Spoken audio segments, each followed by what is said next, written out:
We always love Pain-Free Fridays because we get the legendary coach Terry Bowden on Coast to Coast. You can catch his podcast, The Bowden Blitz, as well on SportsGrid.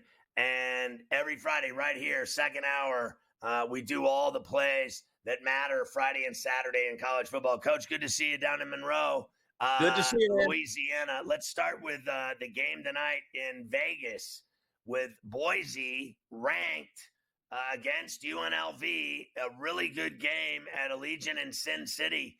Do you think they can handle their business on the road against the Rebels? They've been through so much, allegedly. You know, their quarterback quit on them, but they still play tough. I like Odom. I like the job he's done with that team. That's going to be a wild football game, isn't it?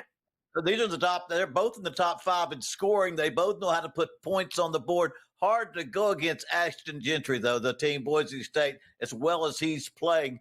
He is just impossible to stop. And that's kind of rule 1, 2, and 3. They've got to stop him, but nobody has stopped him. So my thoughts are they're going to have to outscore him. It's going to be a high-scoring game because they'll be trying to keep up with, and they have the ability to because they have such a good offense. They have the ability to score points, and they're going to have to keep scoring because you can't stop Ashton Gentry. Now, listen, let's just get real here. At late night on Fox, they got Rutgers and USC in L.A., and USC's laying 2 touchdowns. I'm not sure they can score 2 touchdowns.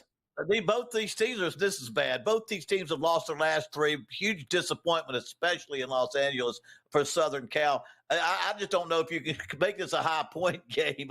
And I have a tendency to take Rutgers, but when I'm just old enough to never take Rutgers over USC, but I'm thinking that's the way you got to go, But that's how that's like Miami being 21 on FSU, and we're not even going there yet. Yeah, we haven't gone there yet, but we will. I got to tell you. All right, so let's go to tomorrow.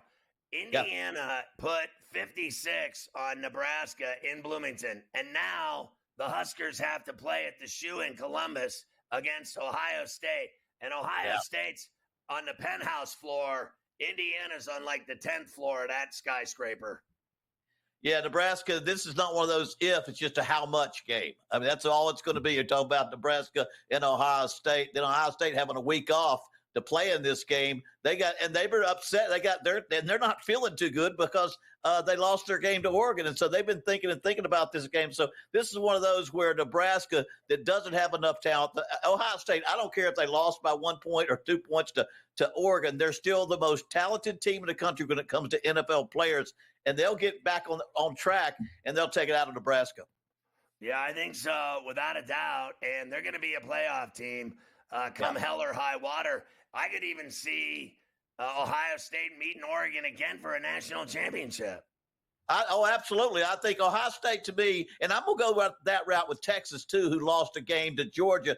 These 3 teams or 4 teams have the most talent in the country. Oregon, Ohio State, Georgia, Texas. Even if they lose a game, they're still in the national conference. I mean, the football championship series. And so they've got plenty of chance to make up for that loss. All right, let's talk about Notre Dame and Navy in East Rutherford, right across the river here, through the tunnel from Manhattan. You go down the hill, and there you are at the Snoopy for this one. Notre Dame and Navy. Navy's unbeaten, and they're getting 13 and a hook, some places 2 tutties. Yeah. Can the Irish handle Navy tomorrow, or will Navy shock the world?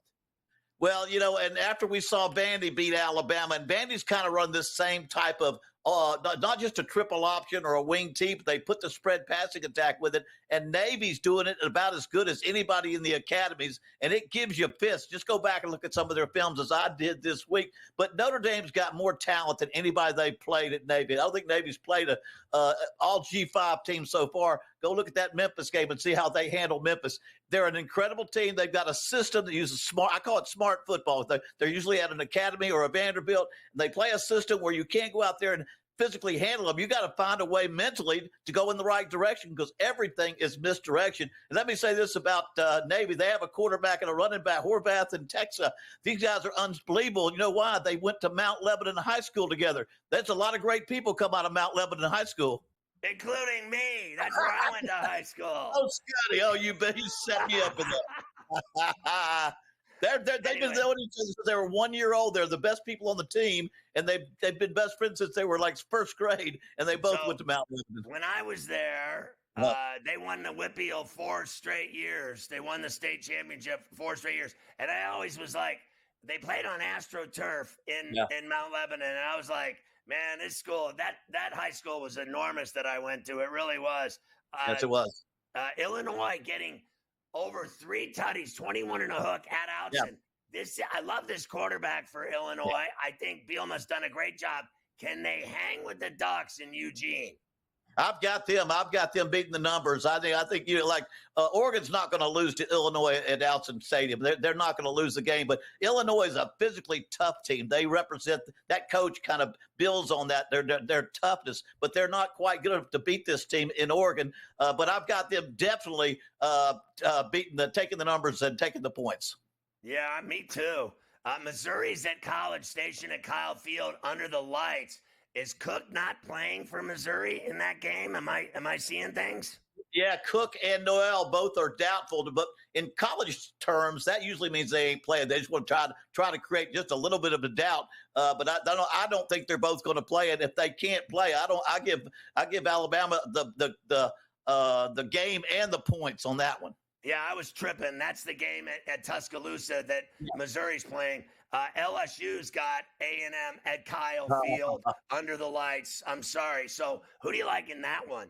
Well, this one, you got the two teams. These two teams sitting top of the SEC with one loss by themselves, and the winner of this game will be the sole leader in the SEC. Who would have thought that? But they both have great offense, great defense. The running games are going to negate each other, and it's going to come back to the quarterbacks. And I've got to go over Connor. You got to go with Nussmeier when it comes down to who can throw it, because they're both going to be able to stop that run pretty good. Yeah, everybody I've been seeing is on LSU in this game, including heavy bettors. All the sharps are on them because of Nussmeier, and they don't like that quarterback for A&M. They just don't like their QB. Texas is at Vandy. How do you think the Longhorns respond after getting their ass beat by Georgia? Well, this is kind of like the other game with Navy and Notre Dame. It's athleticism versus scheme.